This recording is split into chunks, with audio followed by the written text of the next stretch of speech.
Hello students, as we have already discussed about the poem The Ant and the Cricket, now it's the time for the exercise. Let's have a look over the question number 1. The cricket says, "Oh, what will become of me?" When does he say it and why? Answer is, the cricket said the given line when it found that its cupboard was empty and the winter had arrived. It could not find a single crumb to eat on the snow covered ground, and there were no flowers or leaves on the tree. It wondered what would become of it because it was getting cold, and since there was nothing to eat, it would starve and die. That means when the cricket said it, as we have already discussed, that during the monsoon and the winter season, the cricket had nothing to eat or even the shelter, because throughout the year it passed the days in dancing and singing. That's why it was so much worried about his living, and he was saying that what would happen to him at the time of the winter and monsoon season. Now come to the question number 2. Find the poem lines that means the same, neither a borrower nor a lender be. It is told by Shakespeare. What is your opinion of ants' principles? An answer is, the lines in the poem that mean the same is neither a borrower nor a lender be are, but we ants never borrow, we ants never lend. The meaning is, as we have already know that the ants, they are hard-working insects. Throughout the day, you may also have seen that in your house, when even the ants, they are continuously moving around because they just busy in storing their food by working hard. So they never depend on anybody. That's why it is said that the ants never borrow nor lend. I agree with what the ant says. First, that one should have something for the future so that he does not need to borrow or lend. Maybe he knows the cricket very well, that he was a lazy bones and does not work. Okay, why we are agree on it? Because we already know that if we work hard today, that result will come tomorrow. Just like that, if we will not do nothing today, then how it becomes a good day tomorrow for us?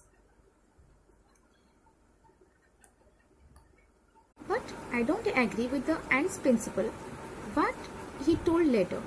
If he says he is a friend of cricket, then he should also help the cricket at the time of distress. On the other hand, I believe that a friend in need is a friend in deed. That means it is said, it is a well-known said that a friend in need is a friend in deed.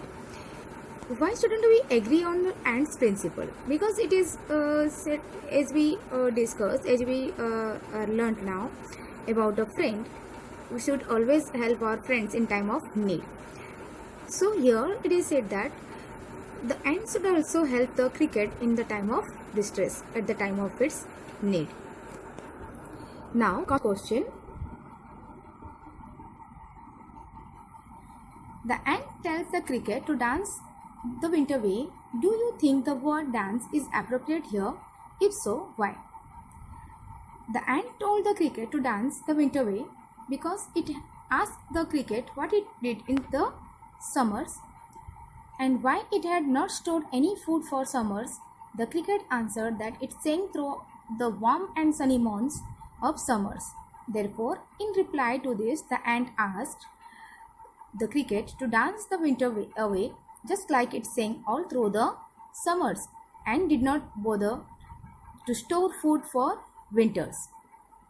The word dance is appropriate to use here for a careless, irresponsible person like the cricket, who is least bothered of the rainy day and keeps enjoying his life.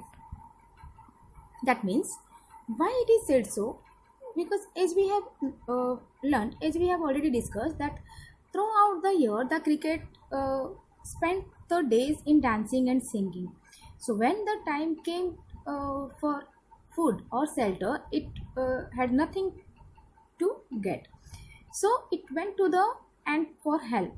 So at that time, what the ant told not to give anything to cricket. Why? Because throughout the year, the ants did hard work to get store the food for them in time of winter. But the ant was doing nothing at that time. So when it said that throughout the summers it passed the days in dancing, so the ants also said, if he was dancing throughout the summer, then why don't he dance during the winter also? So it said for the cricket's irresponsible nature or careless nature. Students, hope you have understood the question answers. Now I'm closing here the poem. Next we will meet with another chapter. Have a good day.